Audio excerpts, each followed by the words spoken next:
In Kyiv, the sounds just constant. Anti-aircraft fire, debris exploding for over 12 hours straight. 12 hours. It's staggering. Yeah, this wasn't just some brief exchange. It felt like a huge planned air assault, really, a campaign of terror. And it killed at least 4 people there in the capital, a 12-year-old girl among them. Awful. There was this statement from a Kyiv official afterwards, just chilling. He said, "The Russians have restarted the child death counter." Yeah, puts it starkly. Welcome to NationScope Podcast. Join us as we conduct a deep dive into the latest headlines, breaking stories, and critical events shaping America and the world. From politics to culture, economy to tech, we try to analyze the news that really matters. And today we're focusing on that huge Russian air assault on Kyiv, September 28th, 2025, the strategic side of it. Exactly. This wasn't just random. It feels like a very carefully timed, overwhelming signal.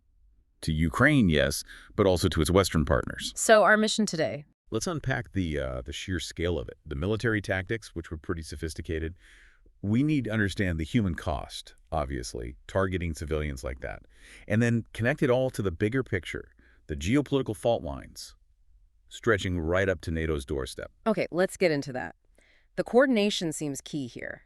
But first, the sheer numbers. They really tell a story about escalation. They do. Officials called it one of the biggest, most sustained aerial attacks since the full-scale invasion started back in 22. Over half a day. You mentioned almost 500 drones and over 40 missiles on top of that. That's right, a complex multi-wave attack, that kind of volume. It suggests a clear tactical goal, something beyond just random destruction. So how did they actually do it? What made it so sophisticated? Well, what's really interesting is how they use those numbers. It's a classic saturation attack. The design isn't just about hitting things. It's specifically aimed at beating and degrading Ukraine's air defenses, which have been getting better, partly thanks to Western help. And they did it in layers, distinct, carefully planned layers. So that first layer, what was that? That was all about expenditure and, reconnaissance, you could say. They threw hundreds of those cheaper Iranian-designed Shahed drones at Kyiv, the ones that cost maybe $20,000 a piece. Relatively cheap compared to what's used to shoot them down. Exactly the point. The purpose is purely tactical. Force the Ukrainian defenders to fire off their really valuable interceptor missiles. The Patriots, the NASAMs, things costing millions at targets worth, a tiny fraction of that. So they're basically making Ukraine burn through expensive ammo on cheap drones. It sounds almost like an economic warfare tactic, too. It absolutely has that element, a long-term drain. And at the same time, those hundreds of drones flying enforce the Ukrainian air defense radars to light up, to activate. Revealing their positions. Precisely. To Russian intelligence assets, drones, or planes, likely circling nearby. So once the defenses are stressed, maybe running low on missiles, and their locations are mapped out, that's when they launch the expensive stuff, the high-value missiles. Which brings us to wave 2, the strategic bombers. Indeed. We saw Russian Tu-95 Bear bombers taking off from 2 quite separate major air bases. Olenya, way up north above the Arctic Circle, and Engels, much deeper inside Russia, near Saratov. Okay, 2 different launch points. Why do that? What's the military thinking? Launching from places so far apart geographically creates what military planners call multiple simultaneous threat axes. Meaning threats from different directions at the same time. Right. It just fundamentally complicates the whole interception problem. If everything comes from the east, say, you can focus your defenses there. But when missiles are potentially coming in from the north and the east simultaneously? Ukraine has to split its resources, its attention. Exactly. They have finite, expensive air defense systems. They have to divide them, stretch them thin. It forces really hard choices, life or death choices, about which direction, which incoming missiles to prioritize. And as if that wasn't enough pressure, they added the Kinzhal missile threat. That prompted a nationwide alert, right? Yes.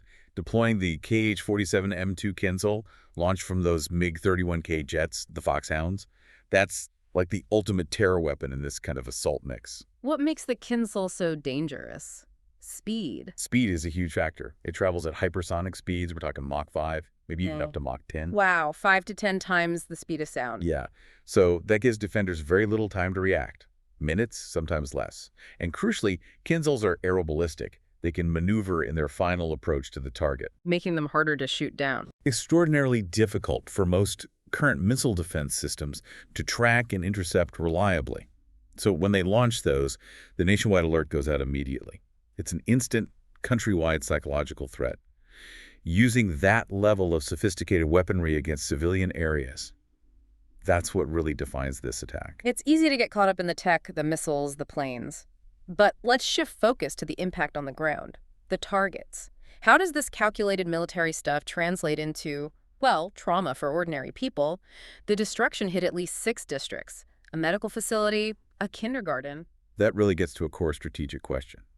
Why use these advanced calculated strikes on things that aren't military targets? The goal isn't battlefield game, it's psychological warfare, pure and simple. Aimed at breaking morale. Absolutely.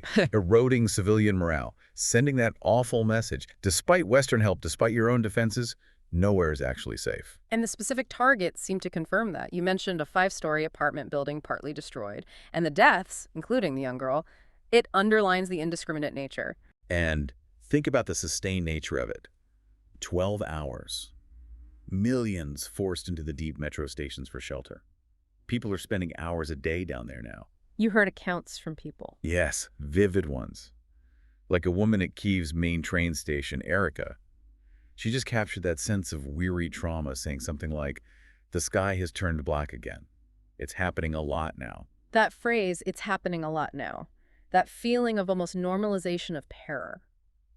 That's the real aim, isn't it? Breaking spirits through exhaustion and fear. Absolutely. It's pervasive. And it's made worse by this horrible paradox for the Ukrainian air defense teams. Even when they are successful, when they shoot down incoming missiles or drones, which they're getting better at. They're doing it over a massive city. Right, a densely packed city of millions. So even a successful interception means debris raining down. Large chunks of metal, engines, sometimes unexploded ordnance. So even success causes damage. Collateral damage is guaranteed. Precisely. It creates secondary damage, puts more pressure on emergency services, ties up resources, and adds significantly to the psychological burden. The planners in Moscow, they understand this. They ensure that even a successful defense has a cost, making the very act of defending feel like a constant risk. Okay, let's connect this to the wider geopolitical situation. The timing of this huge 12-hour attack, it feels very deliberate. Not just brutal, but like a specific message aimed outwards at Ukraine's allies.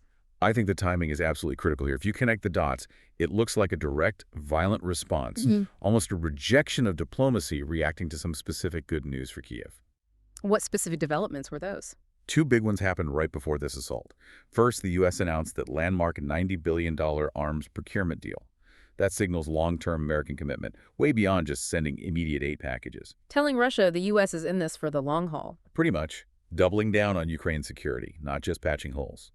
And second, President Zelensky confirmed that an Israeli-provided Patriot air defense system was up and running. And Patriots are key because they're one of the very few systems out there that actually can intercept some of these high-end ballistic missiles Russia uses, maybe even the Kinzhals we were talking about. So Russia sees these positive steps for Ukraine, more long-term U.S. aid, better air defense potentially from Israel, and responds with this massive show of force, basically saying, your support just makes things worse. That's exactly the coercive countermessage they seem to be sending, trying to build a narrative, both inside Ukraine and maybe more importantly, aimed at Western capitals, that more Western weapons just prolong the agony, increase the destruction, and don't ultimately change the outcome. Trying to crack Western resolve by raising the cost. Exactly, raising the perceived cost of continuing to support Ukraine. And these tensions weren't just in Ukraine, they were spilling over, weren't they? During the Kyiv attack, Poland, NATO member, right on the front line scrambled its jets,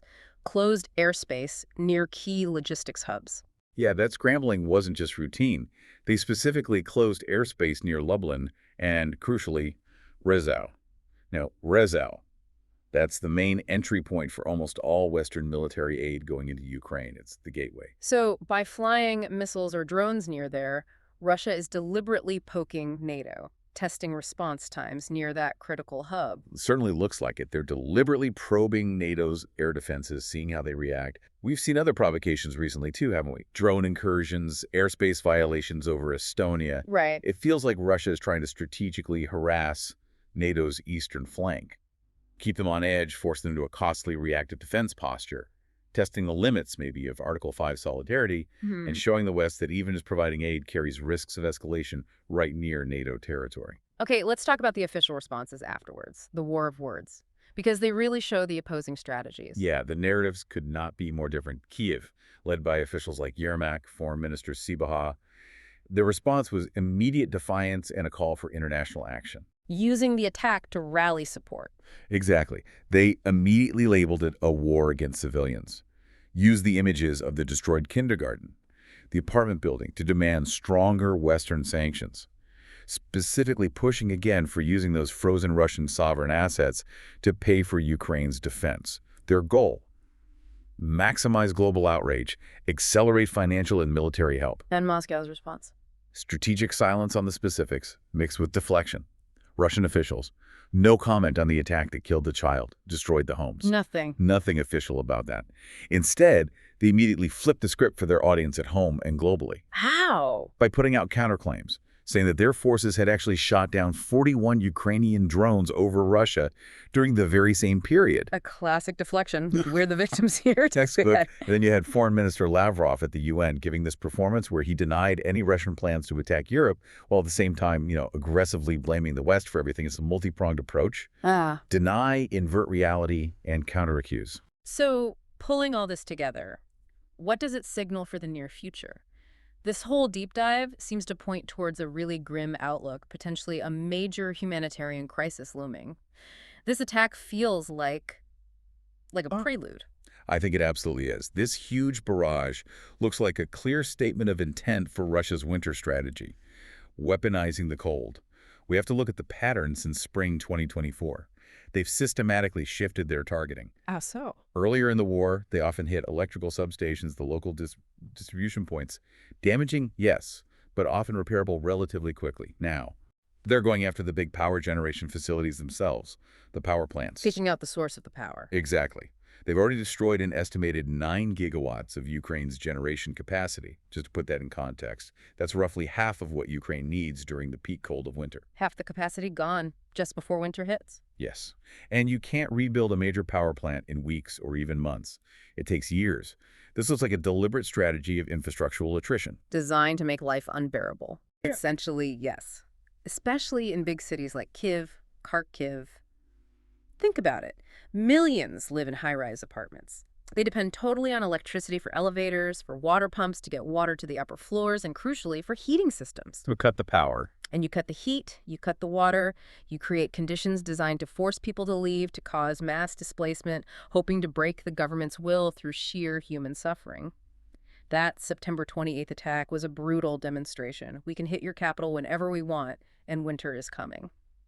This deliberate strategy, this infrastructural attrition aiming for a winter catastrophe, it really throws down a challenge to the international community, doesn't it? It does. The urgent question now isn't just if these attacks will get worse as it gets colder, but can the West speed up the delivery of those advanced air and missile defense systems fast enough? Enough to shield millions of civilians from attacks designed, really, as calculated acts of terror. That window seems to be closing fast as winter approaches. We'll need to watch closely how countries manage both things. Accelerating the delivery of those defense systems, and critically, supporting Ukraine's ability to repair what they can, especially given the focus on destroying the generation capacity itself. It's a race against time and temperature. You've been listening to NationScope Podcast, where we analyze the stories shaping America and the world. Thanks for tuning in, and we'll catch you next time.